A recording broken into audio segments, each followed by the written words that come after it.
What's up, everyone? It's your girl, Fantastic Frankie, here with Chris Stuff, Yep. Hello. one of the members of the Black Nerds Club. Yep. Awesome. And we're here to talk about Birds of Prey. So, Yes, Chris, tell me a little bit about your organization. What do you do? Everything. So my name is Chris Walker. The brand that I founded is called Black Nerds Club. It's really about helping Black nerds be more successful in our pursuits. So whether it's education or just like cool content, but just this idea of reframing, redefining. We've done a talk with Twitter before. We have some upcoming programming that someone's going to be on and be part of the panel discussion. Yes. And then professionally, I've worked in comics. I was a colorist for Marvel and DC Comics. I've done album covers and comic book work in hip hop. So did some stuff with Eminem and Diddy and KRS-One. So just a big fan of comic books, pop culture, urban culture, hip hop. So yeah, thanks for having me awesome. here. No, I'm excited. And I thought it'd be perfect to have you here, especially since you're such a big advocate for diversity inclusion. Yeah. And because I really want to show the diversity in nerds, right? They're the niggerish nerds, which is kind of like me. I'm doing the hip hop, and then we also have artists, we have singers, and just to be able to expose people to colorists and the different ways you can pursue your art, I think is awesome. Yeah, and that's one of the things with Black Nerds Club too. Even the idea that as a basketball player, you're not just somebody who is pushing a basketball or shut up and play. Like LeBron James is a genius when it comes to basketball. He's a basketball nerd. Or if you think about Questlove or Pete Rock, they're nerds when it comes to music and crate digging. So part of Black Nerds Club is just to kind of reframe this conversation and definition so that, whenever you say I'm a Black nerd or somebody's like, oh, you're into that stuff, it's not a snicker. It's more like, oh, that's dope. Like, oh, my homie is, or my best friend is, or let's go to an event together. I think Black Nerds Club is also inclusive, so it's also having other people show up and be like, this is great, like I want to celebrate this with you. Yeah, absolutely. And I think this is the perfect time now that this nerd culture, to say, is becoming pop culture. These movies have the biggest stars in Hollywood representing them, and we're definitely, with the success of like Black Panther and things like that, showing that like we can produce good quality things and kind of appeal to the masses. So that being said, I feel like as a woman, it's really hard for me to find things that appeal to me. And it's something that I've just accepted. I'm really big into anime, and that's all fan service for men. And I love comic books, which even in MCU, if we're watching things like that, 21 movies, one was a female movie. 1 out of 21 movies. Which is a lot of movies. This is a lot of movies. A lot of movies. A lot of movies. They had women in them. Yeah. And even if you think about that, there were only, Black Widow is the only member of the Avengers. Scarlet Witch, she was in it, but not really. And she's just getting a movie after she died. So I really wanted to talk about Birds of Prey because I think it's an important movie. Because before it started, all that chitter chatter that was happening with Brie Larson and her political views with Captain Marvel, that wasn't attached to this, right? Margot and all of them are not problematic. It had the choreographer from John Wick. This should have been a home run. And we're not seeing that. So I really wanted to dive into that with you today. So did you see the movie? I saw it. Yep, I went and saw it, I think maybe Saturday. Awesome. What did you think? I really enjoyed it. I thought visually it was stunning. I think it had maybe some of the best fight choreography I've ever seen. Just really inventive and original fight sequences. It was cool to see. You could really tell Margot Robbie was doing her own stunts, which was like really cool. I thought the color in the film was amazing, the way that they were using color patterns and, not to spoil things for people, but just the way that, like certain effects or fight sequences, and there would just be splashes of color. I was a colorist at Marvel, so I was gonna say when I was looking at scenes, and then I've known colorists with film, so I could just see like things that they were doing that was like amazing. So Yeah. I'm nerding out about color right now. Yeah, but I mean, they talk about, so the whole film is blue and pink. Yeah. So even when they're walking down the street, the lights are blue, the street is pink, and you're right, it's color saturated. And but it's also great. desaturated. So you'll notice where there's moments where there's a lot of saturated color on screen. Right. But then there's other places in the same shot where they pull back the color. So it's very purposeful what they're doing the whole time. Right. So your eye just goes to one thing and then everything else looks bland, right? Yeah. Like the last shot, if you remember shot and you think about all the color that was on her and all the color that was like pulled out of the background. Beautiful shot. Now I'm definitely gonna rewatch it, if only just to do the numbers, but I really thoroughly enjoyed it.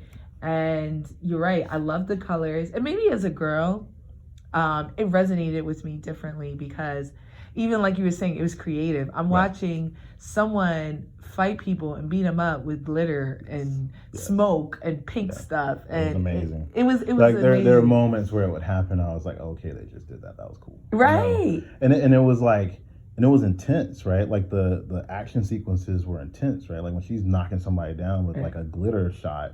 You know, it's like hardcore, but then there's this subtle level of sarcasm that's in it because it's, you know, her. So it's kind of cool to see her use those type of weapons. Right. But she's very intentful, but she also just knocked somebody slam out with glitter. Right. And they're like knocked out. because Harley Quinn is not really a killer. Right. And I think they stress that she will kill. Like she doesn't have an issue killing, but that's not her steez. Like she's more of an anti-hero. So to watch her like, be violent, but also like she's neurotic. She's having fun and stuff. That was one of the coolest things I've seen. I don't know if they've done that with her a lot in other films or in animation, but her degree and her understanding of humans was almost like a superpower. Right. And it was the first time I've really seen it addressed like that, where instantly she could psychoanalyze somebody. Exactly. Well, she's a psychiatrist. Right. So that, and I love that but it was the way that they did it, right? Yeah. Because usually you know that's her background, but she would just stop.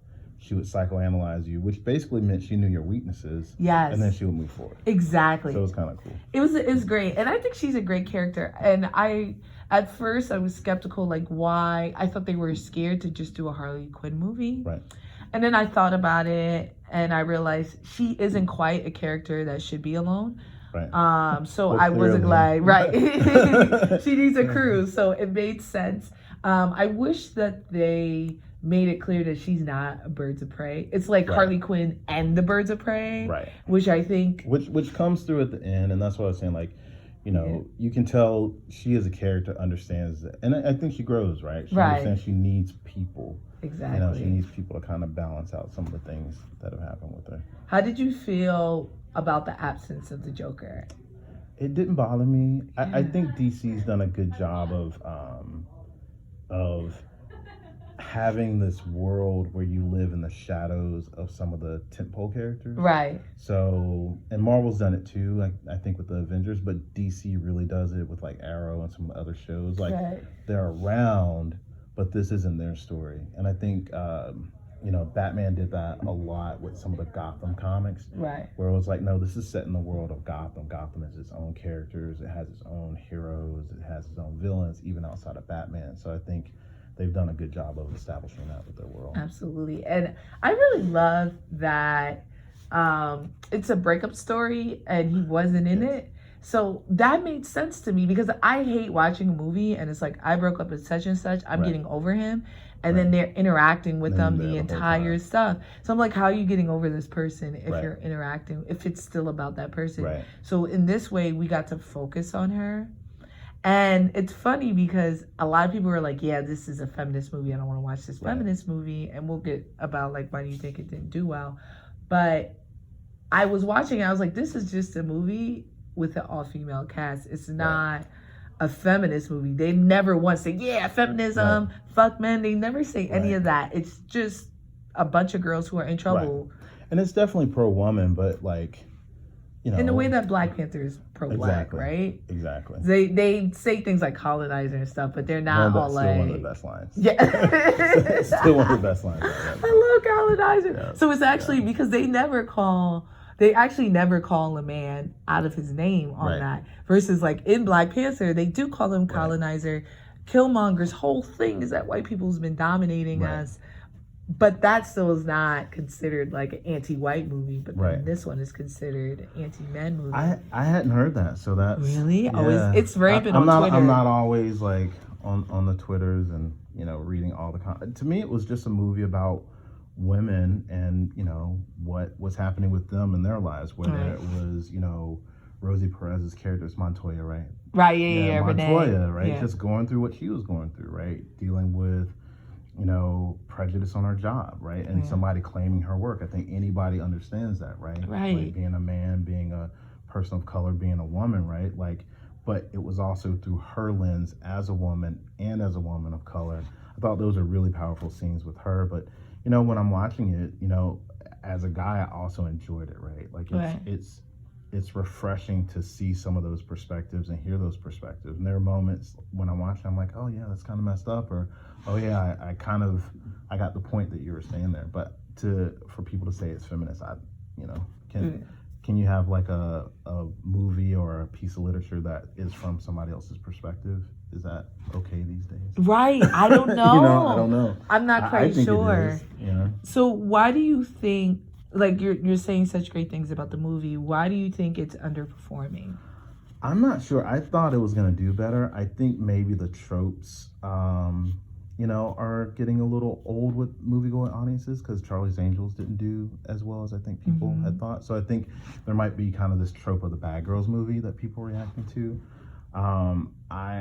I think it may have been the violence because it was like hyper violent. But everyone watches like John Wick and Deadpool. So that's me. I'm not a super right. So Deadpool is that's me. Even like Batman, when I go back and I look at Christopher Nolan's Batman, it's like when those like police cars are flipping over, those people are dead. Yeah, those people are dead. I need to make a video about how many people Batman be killing. Yes. And best believe the Batman with Robert Pattinson that's gonna come out.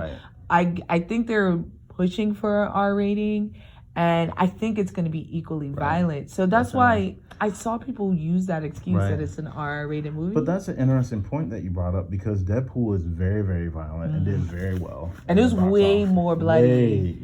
So, I mean, that's a good point. What are your thoughts on it? Why do you think? I mean, and this is me from what I've been reading. I really think so this is the thing. Women are not going to this movie because let's be honest, a lot of women we are the minority when it comes to this content. So it's men that we're appealing to in these movies. Right. And as much as they hate to admit it, they're afraid of what this would bring. So I've been asking people, and they go in my DMs, never in my comments because, people are scared.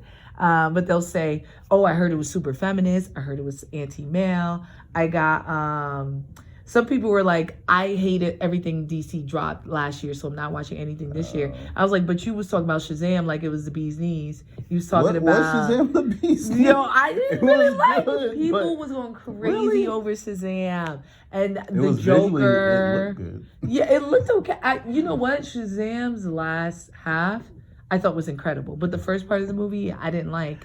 I didn't like Aquaman. His art. I could not stand Shazam's I don't like art. Shazam either. Yo, I'm gonna be real. I never liked Shazam and Superman because to me it was just like the regular white man getting powers, which they already have. So it's just another thing of like white power. That and the Punisher. I just can't watch a white guy shoot up places. You know what I mean? Like that season 2 of Punisher it took me 4 times, but it was so intense. Of season 2? Yeah, oh, guess what? brutal. I haven't even finished that. I did, so I get you on that. It's brutal, and it's the same for John Wick. So I compared the two. It's the same choreography, but I was like, yeah, are praising John Wick. So in that case, did you like the Apple commercial? With the Apple? Oh, it's for the Super Bowl. And I don't mind gore. I grew up and loved Quentin Tarantino. Yeah. And things like that. So it's not the gore. Even though they may tell it, it's definitely not the gore. It's not the fight sequences because they don't know it. Because the fight sequences were out of control. Some of it, I think, is the marketing. I think that they didn't market it often. They only did 2. When the Joker did their first shot, I saw it everywhere on Instagram, just like this is they're shooting it. Look at his costume, blah blah blah. For Birds of Prey, I saw 2 trailers, and then like in Times Square of all places was the only place I saw. That's true. I didn't see the trailer a lot. It didn't get pushed a lot. Yeah, and I think it's fair. You know the movie posters. I enjoy them creatively. Like artistically, they're great. It didn't tell me anything about the movie at all. Like, was that poster gonna make you run and go see that movie? Yeah. Maybe. Like creative people, sure. Artists, sure. But I think, your average moviegoer, even like your average kind of comic book fan who maybe like things like a little bit more realism or that sort of thing. Like, I don't know if those posters are like, oh, let me go check this out. No, I agree. And they were very girly. And like I said, we're not. Right. A lot of women are not. Like my sister does not like comics, does not like anime. She's not watching it. I was like, yo, no, she's not seeing it. Most of my friends are not going to watch it. You know what I mean? Yeah. So it was geared, the marketing was geared toward women thinking that we would rally. And if Trump taught us anything, we will not. So, you know what I mean? I'm sorry. Yeah. Black women will, but then there's another divide there, right? And I see that struggle all the time as a Black nerd, is a lot of Black women don't want to support white women because we have been victim to white feminism. Right. So then it's like, nah, I'm not supporting, even though Journey Smollett is in it, it's only one Black character. And Rosie Perez. She was great in it. She was great. I think maybe, I won't say performance-wise because it was great performances, but character-wise, she may have been the strongest character in that. Really?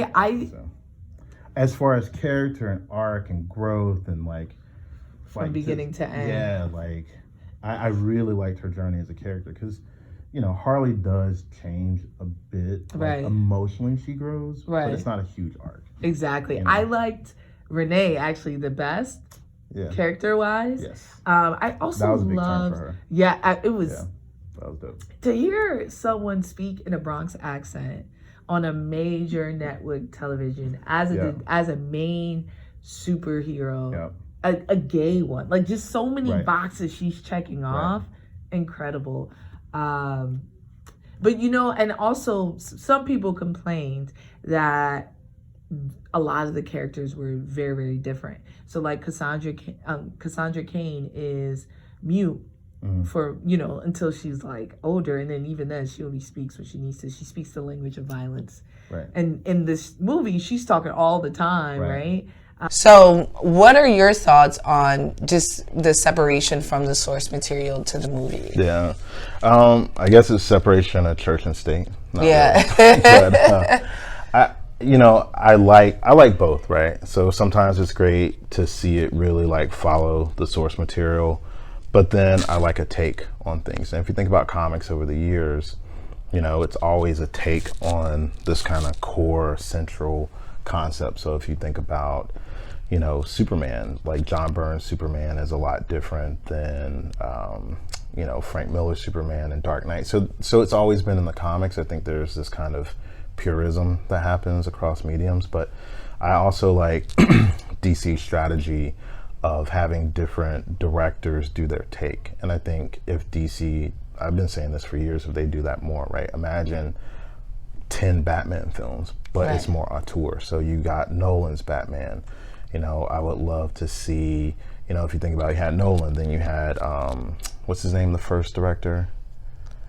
Tim Burton did it. Tim Burton. So so now you're starting to see this auteur format. Imagine like a Scorsese Batman or a Coogler Batman, right? And so it's kind of like Batman Black and White at that point, where you just get to see this mythos of this character. So long way to say I don't mind. And it's just a whole different take on those characters. If you think about Harley Quinn to begin with, where she came from, it's not really Harley Quinn that was in Batman the animated series. Exactly. So it's already a shift, but you like that particular take, but then you don't like the other takes. To me, it's weird because that's what I was telling people. Like, Harley Quinn is not from the comics either. She was created for a show and her own interpretation. And the same with Arrow has John Diggle. And then the comics follow. You know what I mean? So the whole and that point means is it's just about story, right? What's the hot take? Like what's a good take on that character? Exactly. And One thing I loved is you could tell it was shot by a woman. The director was a woman. I know you like some of it was the color and stuff, but definitely like she wore less clothes in this than in Suicide Squad, except for the panties. She wore like little panties, but still she showed a lot of skin, and she was never once sexualized in that whole movie. So it was a never. What was his name? He did all the Megan Fox stuff in Transformers. Isn't it Michael Bay? Michael Bay. Bay. So she was never Bay-eyed by the camera. Right, exactly. Even though she was wearing less. Right, which you could see in Wonder Woman. So if you see, when you watch the Wonder Woman movie, she's wearing the same outfit as in Justice League. Right. But then I'm watching Justice League, and now it's skirt shots the whole time. I'm like, what the? Like, this is Wonder Woman. You know what I mean? Yeah. And it's difficult, but I know we connected this movie to like Black Panther and how it attacks certain issues. So just like Black Panther had only 2 white people, this movie only had 2 men in it, which was the Black Skull and I always forget his name, but he takes off people's faces. How did you feel about them? I like Black Skull. He was. It was, there were some hard parts of that film in a good way, right? Like very challenging. You know, the part in the club when he made the woman get on the table, like that was just horrifying. The moment where he just went completely psycho, you know, you could see that there was something broken in him. There are other men too. The one that really got me was the guy who betrayed her, right? Like the right. And that to me was very telling. And you know, I don't know if it was the director or the writer, but I thought one of the things that they were trying to say is this idea of like the world that men live in, they betray each other. But the world that was interesting because, you know, I don't know if it was the screenplay writer or the director, but it was basically saying that the world that men live in, you know, they betray each other for power, wealth, whatever. But the world that women live in, or they can live in, you know, it's other things, right? It's about love, it's about respect, it's about coming together, right? You know, and I thought it was interesting because Harley learned that lesson from men, right? But then at the end, she learned a different lesson from women, right? And then that allowed her to grow as a character. Yeah, agreed. I actually hated Chris Messina's. That was the blonde guy who was with the scars all over his face. Oh yeah, I was not. I hated it. So he's a classically trained actor. And it showed, right? He was creepy, but his accent was garbage. Oh, you know what I mean? And so I wasn't intimidated by him. And then I just was like, what's wrong with this guy? So it's just like, there's a movie called Widows. I think it's Widows. Daniel Kaluuya's in there, right? Okay. And he's short, but there's a scene where he's intimidating someone, and he makes the guy rap. And while he's rapping, he just gets this close to the guy, doesn't say anything. It's terrifying. He's like, yeah, spit. Like, he's just like, and he's just hyping himself. And I feel like that was the type of performance that Chris Messina was trying to get off. But then I was watching it and I was like, this is booty. Like, he's ruining this movie. To me, he was more terrifying when he wanted, it's Black Mask, right? Black Skull. Black Skull. When he wanted Black Skull's approval. Yeah. And the things that he would go through to get his approval. That was when he was the most scary to me. And that was one thing I wish they committed more to. It was clear that they had some type of relationship. Right. And it could be that she was like, yo, this movie's not about the men, so I'm not really going to dive into it. But I would have loved to see that, like, a pair of gay villains, right? You know what I mean? Because it was clear that was what that was, right? But that movie was not subtle, and that was the only thing I saw that was subtle. Yeah, in the movie, definitely not subtle. You know what I mean? So, you know, that was my biggest gripe with the movie, which is, it sounds terrible, like me saying the worst part of the movie is the men, but you know, some of it could be it's our shortcoming as a woman. I can never accurately display what a man is or how he would act because I'm not a man. So that's the one thing, and to your point, why diversity is so important, even on an all-female movie. Maybe somebody else saw it. I didn't see it, but we were talking about this. I kind of go into movies just to see what do you want to say? Like, what's your story? What's your voice? You know, I can react to it afterwards, but I don't know if it's always my job to tell you what your story should have been. Because as an artist, as a creator, you're giving me a perspective or a thought on the world. Now, I may disagree with that thought, but it's your right to tell me that thought. And so if she wanted to say something about women or the relationship of men or the relationship that men and women have, then I want to hear that and then think about it and then react to that. Right. You know? No, that's incredible. So what would you say is your favorite part of the movie and your least favorite part of the movie? Honestly, my favorite part of the movie was the breakout scene, just because of the cinematography. That was one. I would say really like some of my favorite parts were just where Harley she'd be very emotional and there'd be this tenderness to her, right? So where she was identifying with parts of herself or understanding parts of herself. My least favorite part was when she like shot the guy in the head. Right. It just seemed out of place. Right. It was very cold, and not in like a I don't care about human beings way, but from a movie standpoint, it's kind of like you've broken some of the rules that you set up. Right. And I don't know if she would have been that cavalier about it, not just like straight killing somebody. Right. Yeah, because like I said, she would kill people, but not really. She's more of an anti-hero. Right. If someone dies, she's not going to cry about it, or if you kill someone, but that's not her Steve. And you know, somebody was threatened during that moment, right? Right. So she went into that mode, like, I have to do what I have to, but then there was not even a line of dialogue. Like, he deserved it, or like, there was no other way. You know what I mean? So that to me made the character a bit more callous than I think, to your point, she actually is. Right. Absolutely. Yeah. Honestly, that's more or less my favorite. I felt like my favorite, like, I agree with you. My favorite was definitely that scene in the police station.